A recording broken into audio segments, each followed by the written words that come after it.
Chia cho ngon cái này. Từ khi mà chúng ta kêu ngon cũng lại. Now to conclude the case for the now to continue the case for the 1915. Let's have shulin.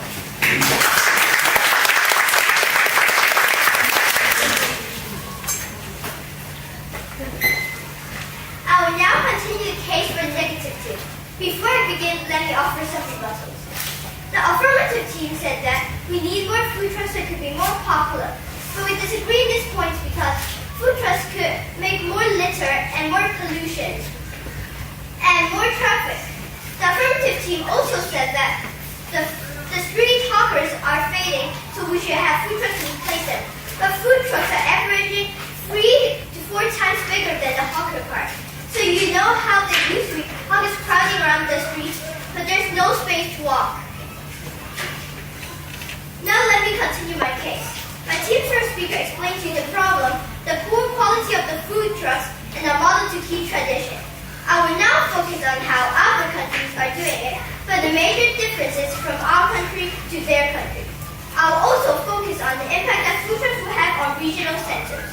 My fellow speaker will sum up the case and highlight the main clashes between both teams. Food trucks and the rise in America. Now you're probably thinking, if food trucks makes American food scene more interesting and exciting, why don't we expand this business here in Hong Kong? The government is building new roads all over Hong Kong just to deal with traffic.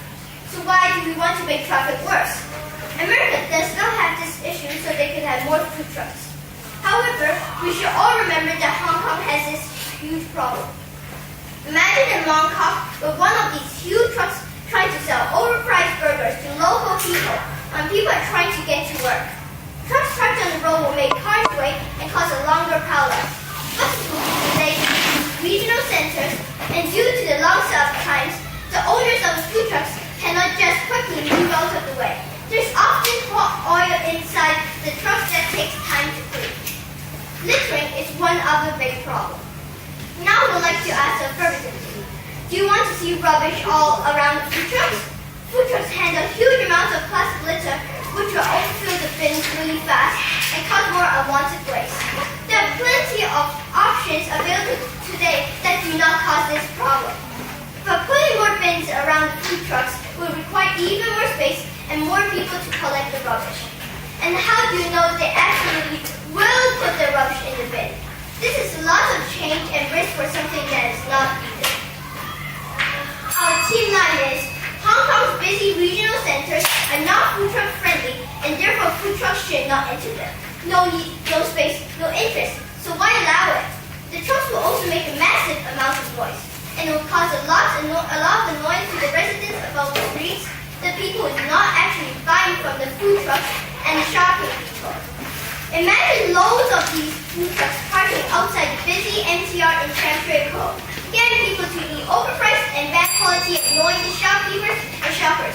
Soon, the people might not even go to the regional centers anymore and complain that it is noisy and there are better places. For the above reasons, this motion must fall.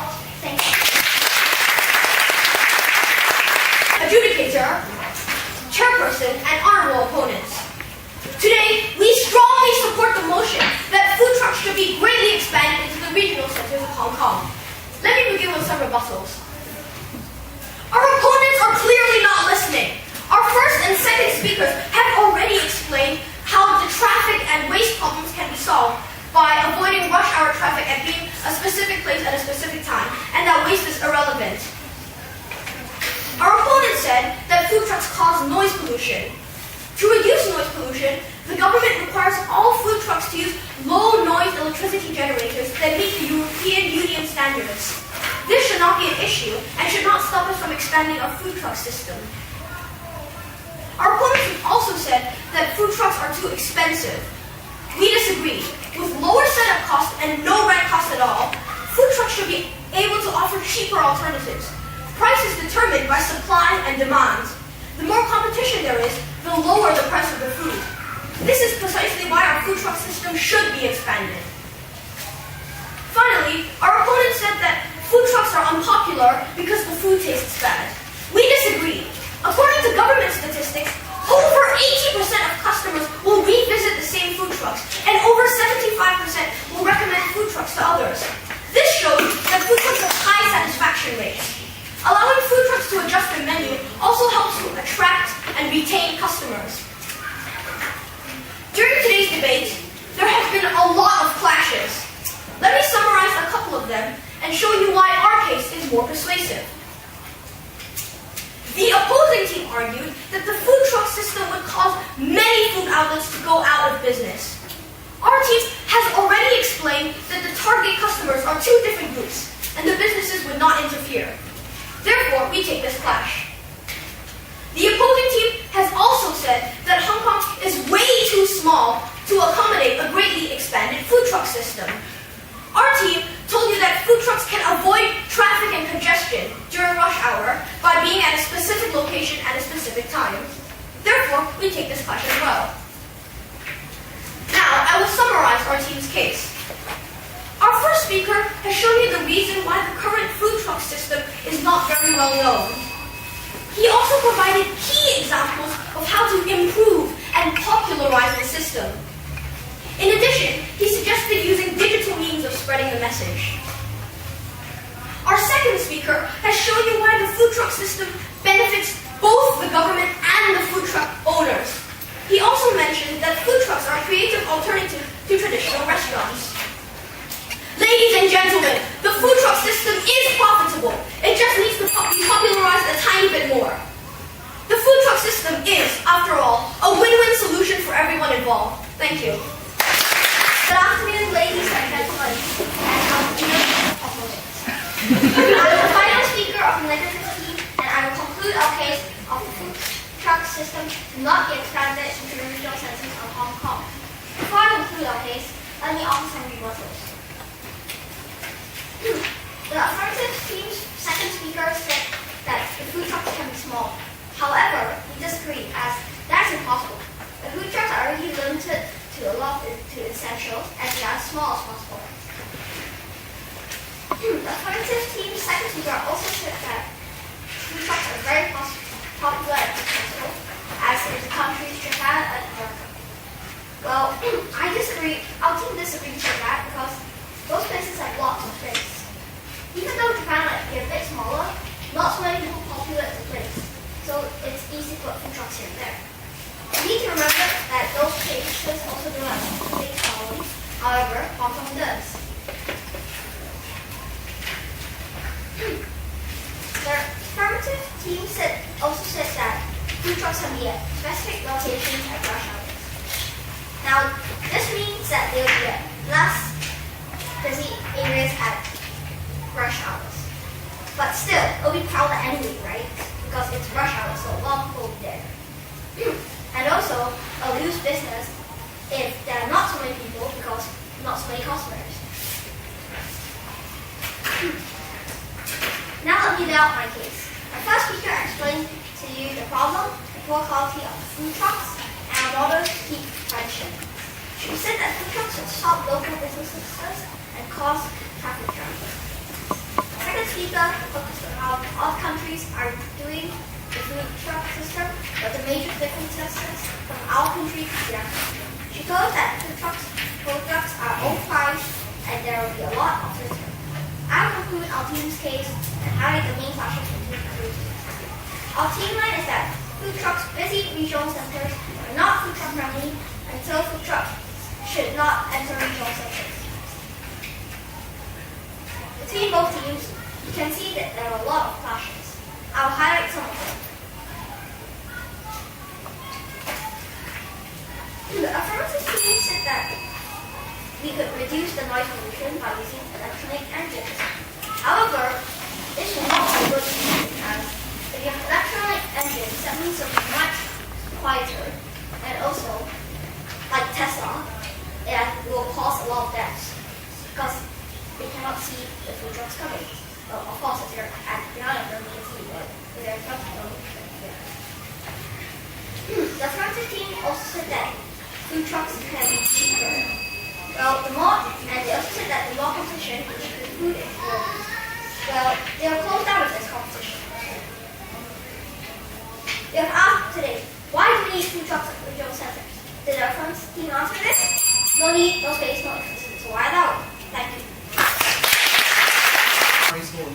like these few years. I'm sure all parents will agree that 10 years ago you would not imagine primary 4 kids coming out to do like debates on policy topics. You'd be like, I'm having enough trouble with my kids in debating me on whether or not I should eat dinner.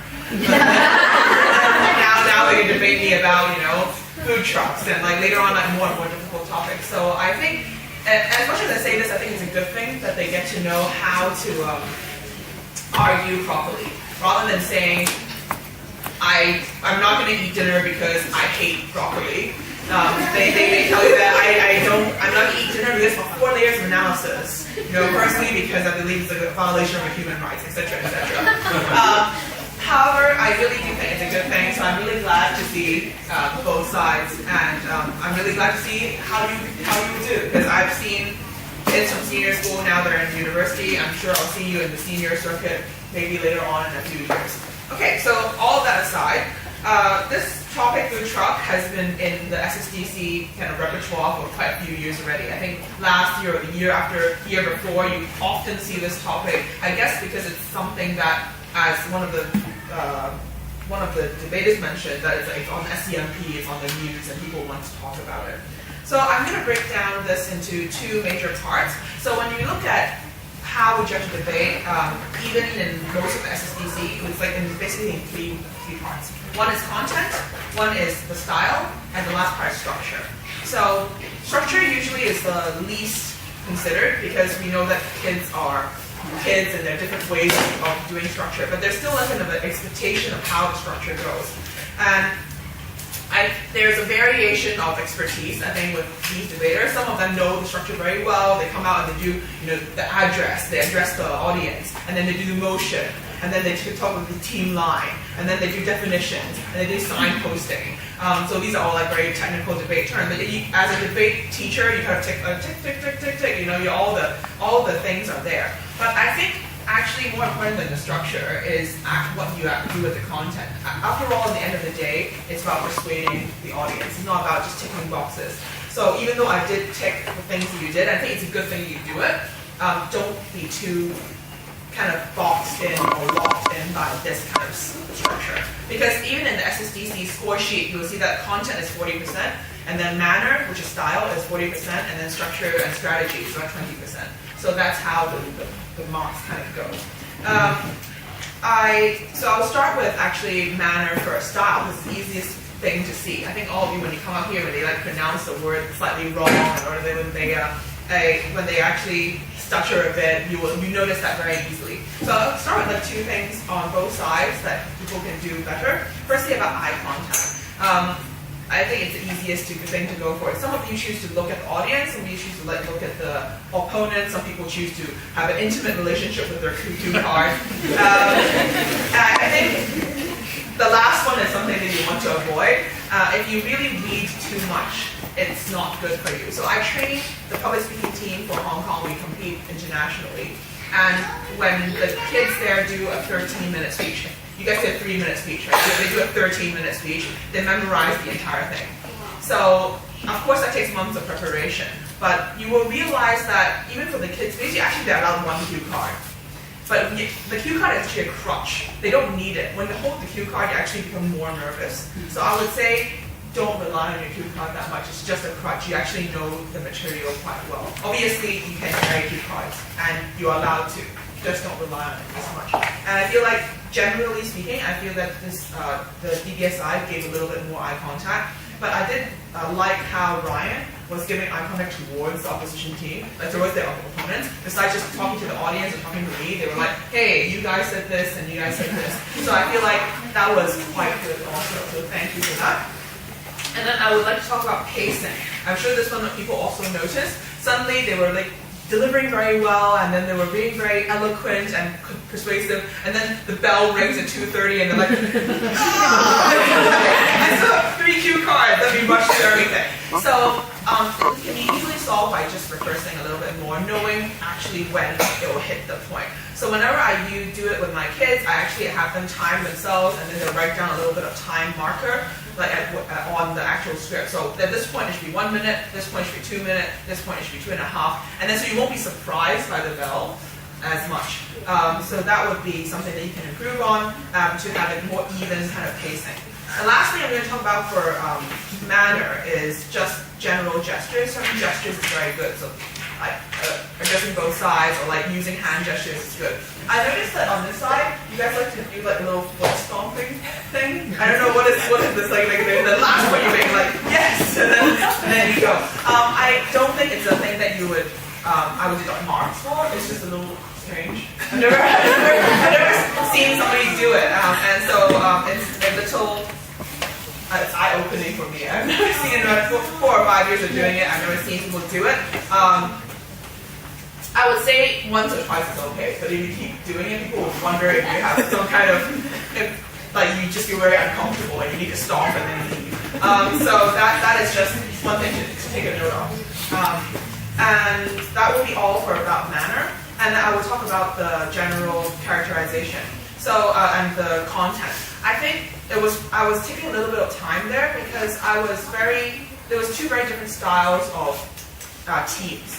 This team actually gave out a lot of wide variety of points. You have like every speaker came out have come with different points. So you have like the first speaker coming out and talking about, okay, we have small smart cars, we have like mobile phone ordering devices. And then the second speaker came out and say, okay, we will actually help the government make Hong Kong compete with the entire world again. We have flexible food from like morning, lunch, and dinner. And then the third speaker will come out and then talk about the tension and, of course, the tension and clashes. So I feel like as we moved down the bench, it was like a buffet. There was like so many different things I could choose from.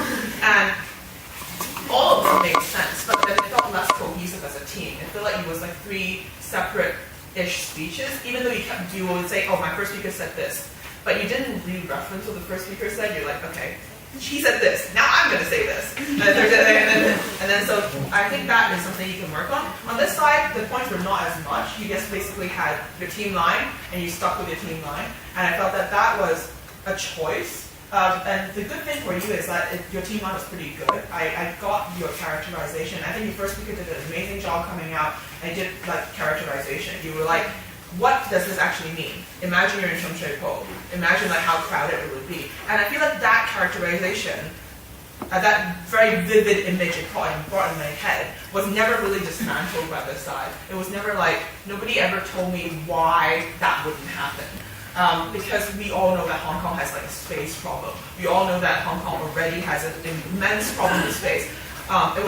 It didn't feel like you did talk about how the smart cars would be smaller, and then how you will use less space, less trash, whatever. But I didn't feel like because they actually point out something that would be attention in your case, right? If you want more people to come, then there will be more crowds. And then, but if you don't want more people to come, then they won't earn any money. So that was like an inherent tension in your situation. There was something in your speech that could have tackled it, but it wasn't paired up with this point. It was saying that they will only be specific locations at specific times, right? In parks or in the schools. But then that is also quite a big claim, because right now schools, they have caterers, and they have to order these caterers. So what do these food trucks come in? What is the actual mechanism there? I needed to hear more about that if you were going to use that as a thing. I feel that in the end, I would have, so I'm going to announce the result, I would have awarded this debate slightly towards their side. Because I feel that content is more important than manner. Style-wise, you guys were really good. I mean, and the third speaker coming out during like clashes, it was very, very convincing. However, I feel that because I was, in the end, they brought up the characterization and they brought up the point of Hong Kong being more and more crowded with these trucks moving into regional centers. And because all the disparate and good points you brought up did not tackle directly with it, I still feel like, as a debate, I was more persuaded by the negative side. So that is the end of my deliberation. And if you want to hear more individual feedback from person to person, I would love to talk to you. Thank you. Thank you so much for all your feedback there. I think both teams are extremely lucky, and I hope both teams are listening, taking notes, and will use it for the future. I would like to encourage both sides to cross the floor and shake hands. And thank you so much.